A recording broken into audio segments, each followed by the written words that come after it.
there's a way to make an entrance. This is my destiny. It was now a conspiracy of witches. Download Veely today.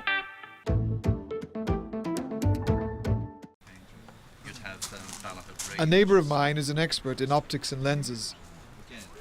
I was intrigued by his obsession with capturing images of mysterious Earth lights, which he claimed were hovering over our district.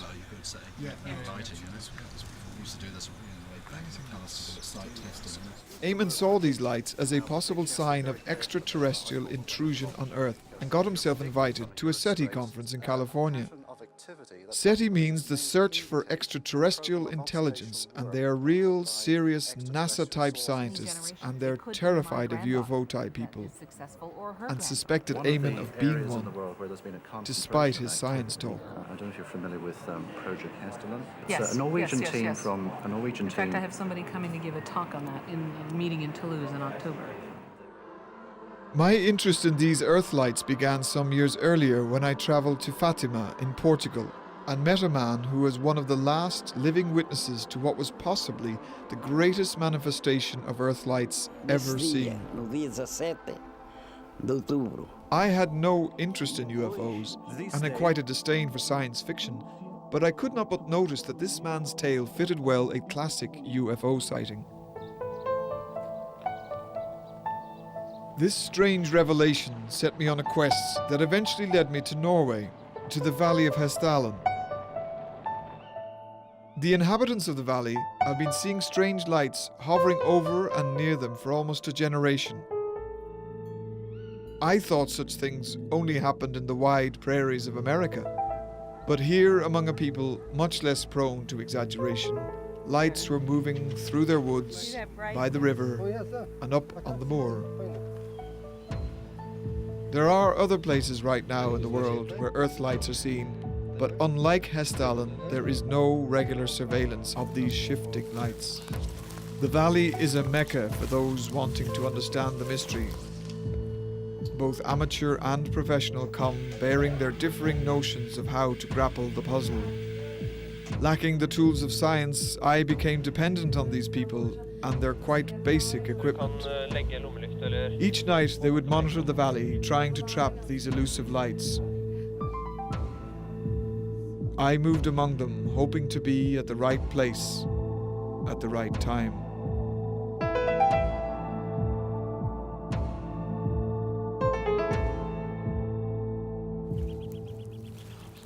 Well, Hessdalen phenomenon is just intriguing physical phenomenon, which I knew since 1992, which was the day in which I contacted Professor Erlingstrand. 2 years later, I started to take part to this research as an astrophysicist, as I realized myself that these light balls can be studied by using exactly the same techniques that we use to study stars in optical astronomy. We had last year and the year before 2 explorative missions to Hessdalen, in which we employed also radio equipment, which is sensible to the very low frequency range. These objects are very luminous. If they are very luminous, we need a very short exposure time for spectroscopy and photometry. Massimo is shadowed by the memory of seeing something greater than a light, a thing resembling a machine. Now, I'm only speculating here, Massimo. Yes?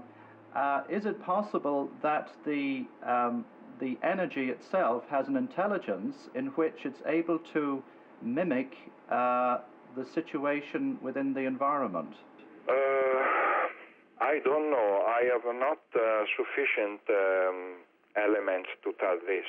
I can only say that sometimes there is a geometric shape, just sometimes, but I have no demonstration that it is due to an intelligence.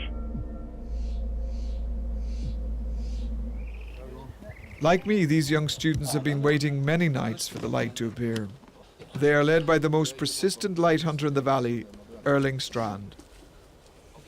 We scout for lights all over the valley, and when someone sees lights, they shout out, "I saw light!" And then we walk over to the computer and check out. And yes, there was a line. Very good. Then we have a coincidence where both light and the line occurred at the same time. With all their eyes, cameras and telescopes, they are keeping watch on all horizons. Eventually a light appears out of the far distance. Alle står og peker, jo. Hva da? Det et lysutslag. Blink. Det der var fenomenet. Fenomenet. 10 sekunder. Over horisonten der igjen. They saw their light, caught the souvenir on video, but no science was advanced. What was making that light? Only a clear, near spectrograph could tell. I seem to be going nowhere, but back in Ireland I met 3 astronomy graduates with time on their hands. I joked that they should apply their stargazing talents to the Hessdalen phenomenon. Do you want to just try it out? Eamon offered them his own big, purpose-built swivel spectrograph. That was due to Catherine. Still moving? It might just work, but from what we've seen over the last couple of days, we could get a much cheaper spectrograph that you can buy already made in any science store, like, and it'll do a much better job. Right. That'd be good. Oh, that's it. That's, yeah. That's up nice and neat. The wheels on the camera, yeah. Jeez, it's very wee, isn't it? It's a cool digital camera, though. Yeah, no, it's great. It's actually a great digital camera. Do you have faith in it?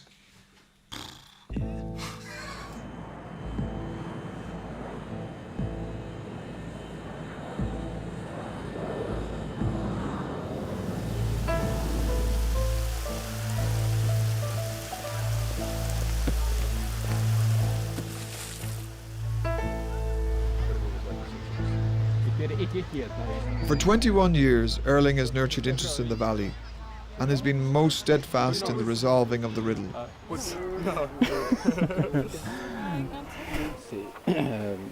Several lights onto one which seems to be some kind of object or black thing which connect these 3 lights. Yeah, you have it here. 2 yellow light in the back, or yellow white, and a red one in front. It moved 20 kilometers on a little bit more than 2 seconds, 2.4 seconds. So it's close to, I think it's 30,000 kilometers an hour.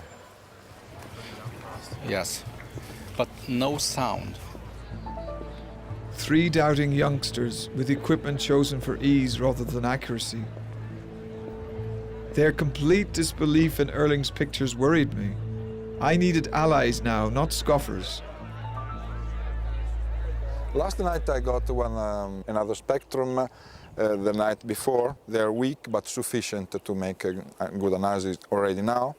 And I got about 4 photographs with this camera and 2 photographs with this wide-angle camera. With that spectrum I will be able to compare it with the one of last year, and probably will be able to reach the point. Having figured the light's intense heat, it would take still further analysis to determine the light's origin. Of the ground, samples practically, because an industry has given financial support for analysis of electronic microscopy and the plasma spectroscopy of the ground samples. Erling Strand spoke about a sighting of a light which was just passing just here, along the river. So much. We're interested in the features of the ground when I put the Geiger only near the dust. It is fluctuating from 6 up to 19. Have you any explanation about that? You are geophysical. Not off the top of my brain, but you know, I'll think about it. To have my view on this phenomenon. Well, in the early years of this phenomenon, it was a more pilgrimage. A lot of people who never went to Hessdalen, they came from the local, from Røros, they came from down the valley. They wanted to get up there and see what the other people had seen. The one that really fronted, you might say, fronted this thing was a miner who had retired.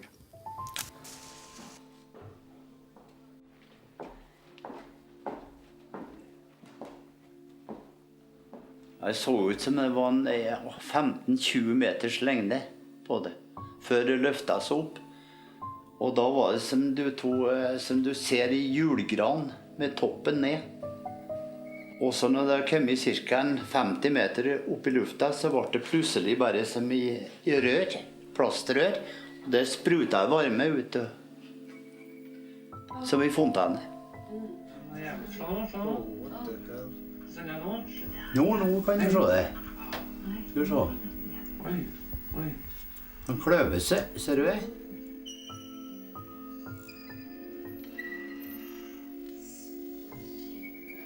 Yeah, it's splitting kind of. What the? Liz was polite and asked the old man for likely places to view the phenomenon from. Around here? Ja. Det finnes så. Det finnes enda. Her kan du stoppe. Right. Der. There. Ja. Yeah, thank you. Okay. The saddle known as Hessdalen afforded a fine view of the valley and was accessible. Yeah, actually, you know what, yeah. I mean, yeah, you're right, we can't see into the valley, but we do have a good wide field. Yeah. And we can see all the way south down there as well. Yeah.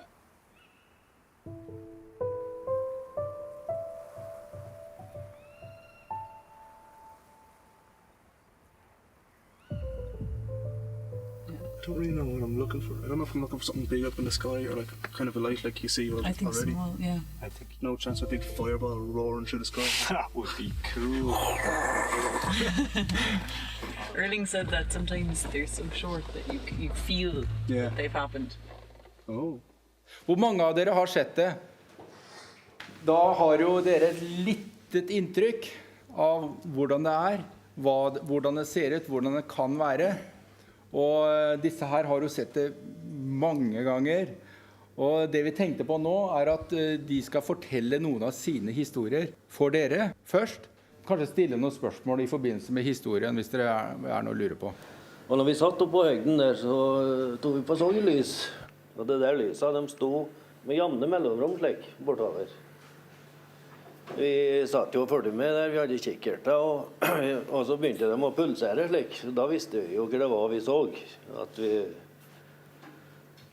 Og når jeg satt der da, så kom det i lys fra sør og gikk i nord. Og det var ingen lyd eller noen ting. Og det var ca. 250 meter unna med det der. I sommer da, så har jeg kommet i snakk med folk som har vært på Ruggedalen, nord for Røros. De har sett imot Hessdalen i 1957. Og det ble sett under siste verdenskrig over her. Ja, det hadde vært fint om det hadde vært romskip. Men det som jeg ikke skjønner er hvorfor ikke de lander eller sånt. Prøver å få kontakt.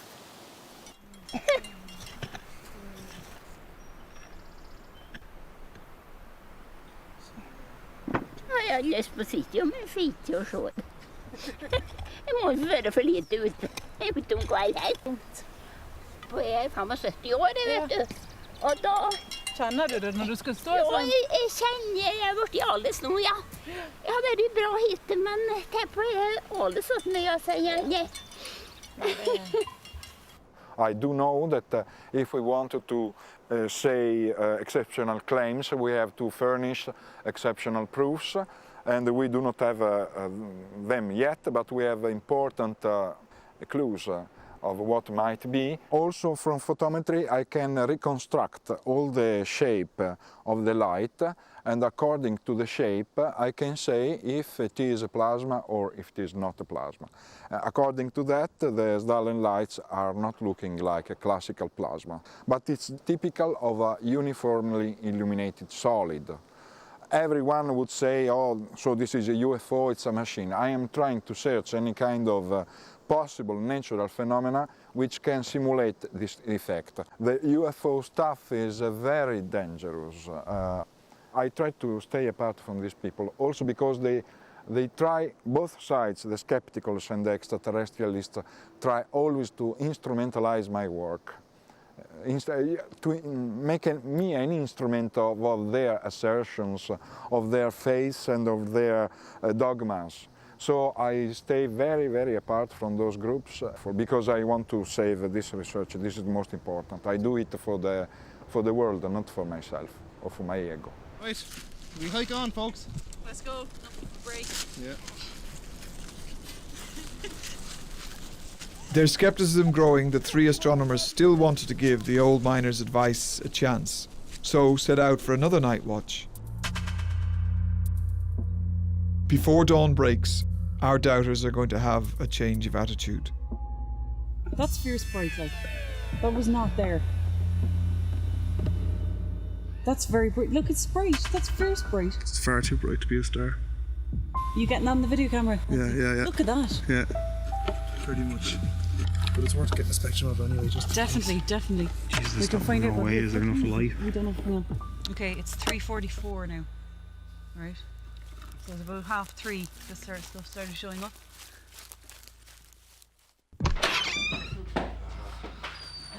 Morning.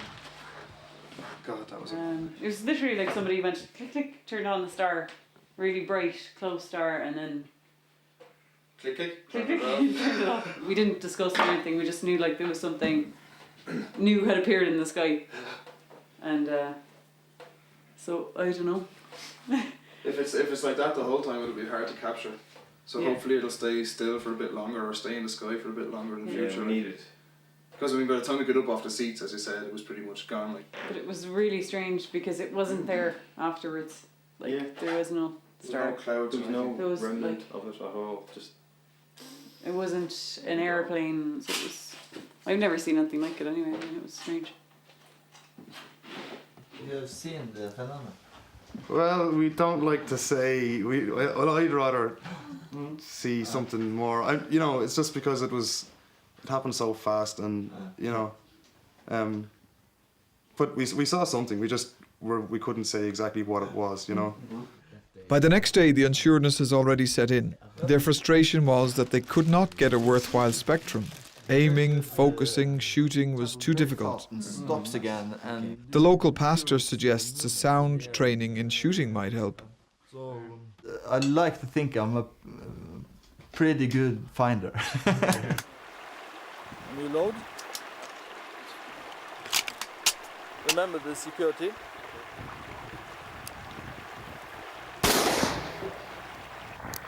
The odds of aiming, shooting and trapping our mythic shifting lights in a cheap spectrograph are infinitesimally slimmer than killing a grouse on a far hilltop.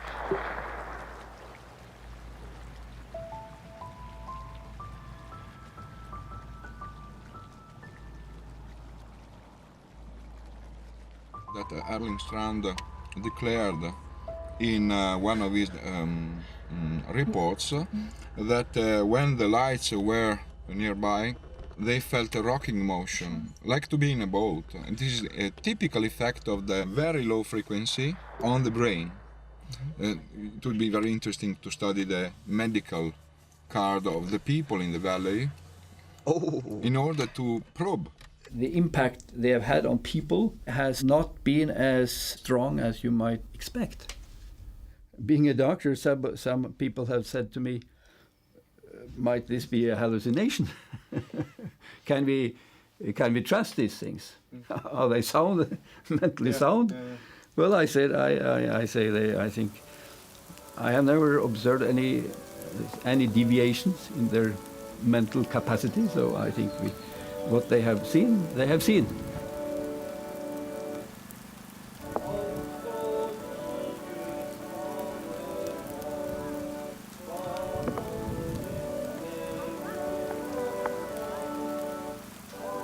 Is it possible that their only communication would be through things like electronic signals, patterns that had geometry with embedded math?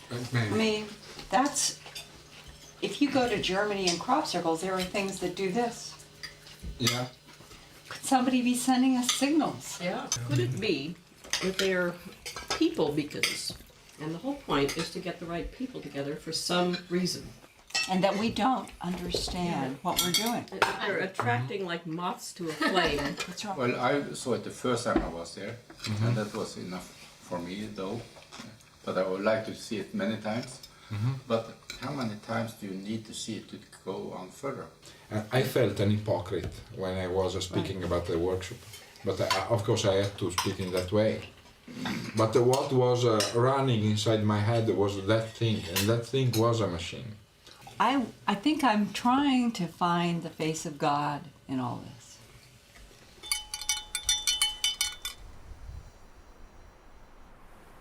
Next day, in the Upper Valley, I came upon a troop involved in some very tangible research. We are mainly interested in how much sheep droppings pheasants there is here compared to the surrounding area. That would tell us a little bit, but I guess if there comes a big light moving in the sky, I couldn't avoid observing it. It seems odd that the national government would not fund proper research to figure out whether part of their territory had been invaded by unknown craft, but they gladly financed a 3-year, highly detailed survey of sheep shit patterns across Hessdalen's uplands in the very area most prone to UFO visits. I don't know if I want it to be explained or not. Because when it isn't explained, there will come people here to try to see it and to wonder and what it is. Natural explanation for it? What is it? We can't tell until we I photograph think it's the sun is shining in something. Probably like what you saw.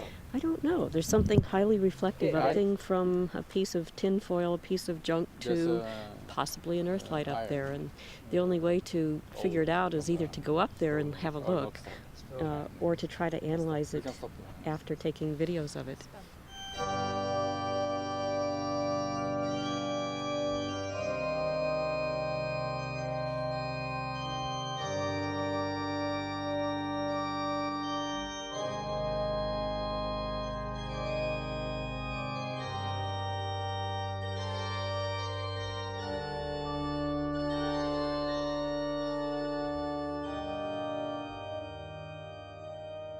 But what we know now is that the phenomenon is caused by gravity.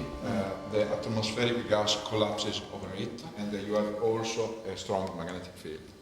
So it is a central force, a force which normally is invisible.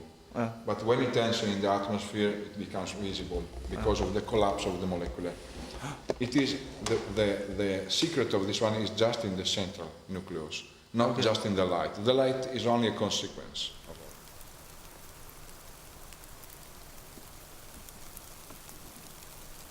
it. Halfway there. Halfway? Yeah. Wow. Halfway to point of awareness. Jeez, I don't know. I really don't know. I guess obviously like the longer you're here, the more chance you have of seeing something, but we can't really stay here for a year, can we?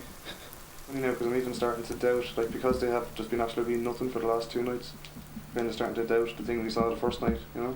Yes, I was with my binocular on the roof of my car. I had all the time to make a clear focus, to see, to think about. I saw like the screen of the notebook. After 10 minutes, I got completely panic. And I jumped in my car, I drove. He was about to abandon me there on the floor. Yes. But Yes. what were you afraid of? I don't know. I felt a strange feeling. I also felt that, but I had to approach more to see what I looked there. Yeah. There was a figure there.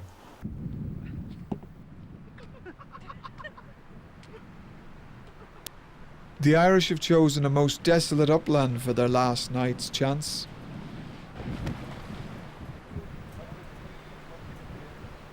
Trained for looking into far space, they had so far failed to trap a light so close. So new to the mystery, how could fate let them succeed where others had not? I hoped that even if they might not make a giant leap in our knowledge of the unknown, they could yet add some jot of proof to that so tediously gathered by all the other light hunters. There can't be one single thing that's creating all these different shapes. You need to like have one specific light. I mean, think of all the people we've talked to who have actually seen the lights, right? We interviewed the pastor, the doctor, we interviewed a lot of other people who just didn't see them, like.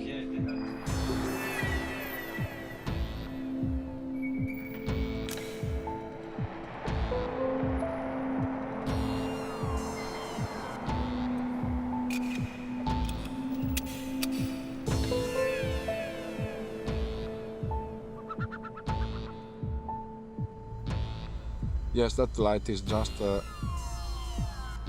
lamp out of a cow house. Oh, yes. I can see very well. Massimo has achieved some scientific advances and still believes technology might one day catch up with the mystery. If we want to do the things well, we need at least $500,000. Right. If not, I get annoyed to come for the 5th time to Hessdalen. I must find some crazy guy. I know of a billionaire man who gave $1 million to his dog. Oh dear. So I think he is a tobacconist. Who is Massimo? Eh? Who is this? I don't know. I start to bark. Oh.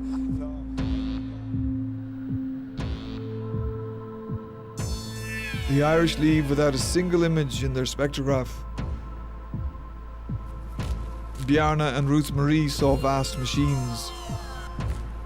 I saw a light, but I'm not haunted by it. Massimo continues to seek for proper funds and wonders about lights elsewhere.